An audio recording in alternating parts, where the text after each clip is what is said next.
Hi all, I'm Ranjana Kumravin. So பாத்தீங்கன்னா இப்ப past 1 week 10 days market equity market எப்படி இருக்குன்றத பத்தி பார்க்க போறோம். So as discussed வந்துட்டு வார் இன்னும் முடியாதனால மார்க்கெட் வந்து ரொம்ப நாளாவே கொஞ்சம் வாலட்டில் ஃபேஸ்ல தான் இருந்தது. பிளஸ் டாலர் பிரைசஸ் ஆயிலோட பிரைசஸும் வந்துட்டு ரொம்ப அதிகமாவே இருந்தது. ஸோ $110 வரைக்குமே போயிருக்கு. ஸோ அதனால பாத்தீங்கன்னா மார்க்கெட்ஸ் வாலட்டிலா இருந்தது. சரி, நேத்து வந்து மார்க்கெட்ல என்ன நடந்தது அப்படின்றதுக்காக தான் நாம வந்துட்டு இன்னைக்கு வீடியோ போட போறோம். நேத்து வந்து மார்க்கெட் வந்துட்டு திடீர்னு பாத்தீங்கன்னா ஓபன் ஆகும் போதே ஒரு கேப் அப்ல தான் ஓபன் ஆச்சு. ஆல்மோஸ்ட் வந்துட்டு பாத்தீங்கன்னா 3 to 4% எல்லா micro small cap, mid cap, large and mid cap எல்லா இண்டெக்ஸஸுமே ஹையா இருந்தது. சோ இது என்ன ரீசன் பார்த்தோம்னா, மெயின் ரீசன் பாத்தீங்கன்னா சீஸ்ஃபயர் வந்துட்டு அனௌன்ஸ் பண்ணினாரு ட்ரம்ப். ஏன்னா இப்ப ஈக்விட்டி மார்க்கெட்டோட சிச்சுவேஷன்ஸ் வந்துட்டு டிசைட் பண்றது ட்ரம்போட ட்வீட்டை பொறுத்துதான்ற மாதிரி தான் இருக்கு.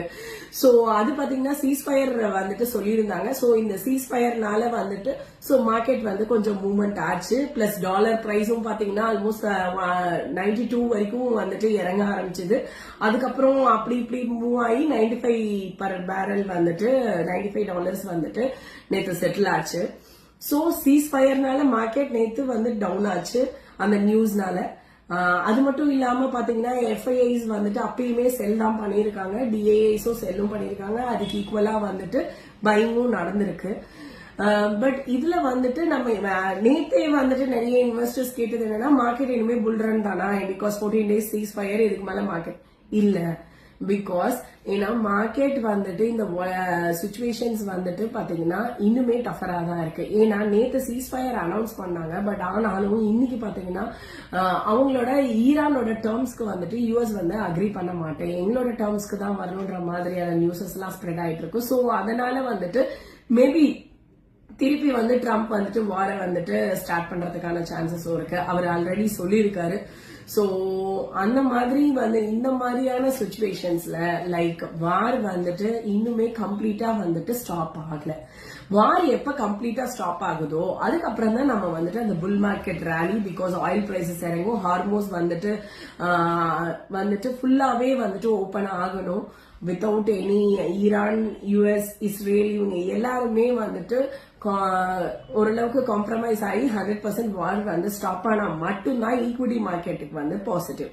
சோ அது வரைக்கும் மியூச்சுவல் ஃபண்ட் இன்வெஸ்டரா வந்துட்டு நம்ம என்ன பண்ணணும்னா, ஆஸ் டிஸ்கஸ்ட் எஸ்டிபி மூலியமா நீங்க வந்து பர்ச்சேஸ் பண்ணுங்க. கொஞ்சம் கொஞ்சமா நீங்க உங்ககிட்ட ஒரு லம்சம் அமௌண்ட் இருக்குன்னா ஒட்டுக்கா நீங்க இன்வெஸ்ட் பண்ணாம டெய்லி எஸ்டிபிஸோ இல்ல வீக்லி எஸ்டிபி, எனக்கு தெரிஞ்சு டெய்லி எஸ்டிபி நீங்க கொடுக்கலாம். எவ்ரிடே மார்க்கெட் வந்து ரியாக்ட் ஆயிட்டு இருக்கு. சோ டெய்லி எஸ்டிபிஸ் வந்துட்டு long term investor 5 years plus இருக்கிற இன்வெஸ்டர்ஸ் இப்ப நீங்க இன்வெஸ்ட் பண்ணுங்க, டெய்லி எஸ்டிபி மூலியமா இன்வெஸ்ட் பண்ணுங்க. சோ கண்டிப்பா வந்துட்டு நெக்ஸ்ட் 12 to 18 monthsல இப்ப இன்வெஸ்ட் பண்ற இன்வெஸ்டர்ஸ் நல்ல ரிட்டர்ன்ஸ் வந்துட்டு கண்டிப்பா வந்துட்டு அவங்க பார்க்கலாம். சோ எப்பயும் போலதான் லைக் மார்க்கெட்ஸ் வந்துட்டு ஒலட்டிலா தான் இருக்கு. பட் ஆனா இந்த பாட்டம் பாத்தீங்கன்னா யாராலையுமே அனலைஸ் பண்ண முடியல. சோ 22க்கு கீழே வந்து பாட்டம் அவுட் ஆகும்னு சொல்லிட்டு நிறைய பேர் எக்ஸ்பெக்ட் பண்ணோம். பட் அது ஆகல.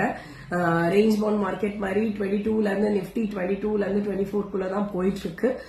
சோ மேபி இதே மாதிரி எஸ்டிபி ரூட்ல பண்ணோம்னா கண்டிப்பா வந்துட்டு நம்ம இந்த மார்க்கெட் ஆப்பர்ச்சுனிட்டிஸை யூட்டிலைஸ் பண்ணிக்கலாம். தேங்க்யூ.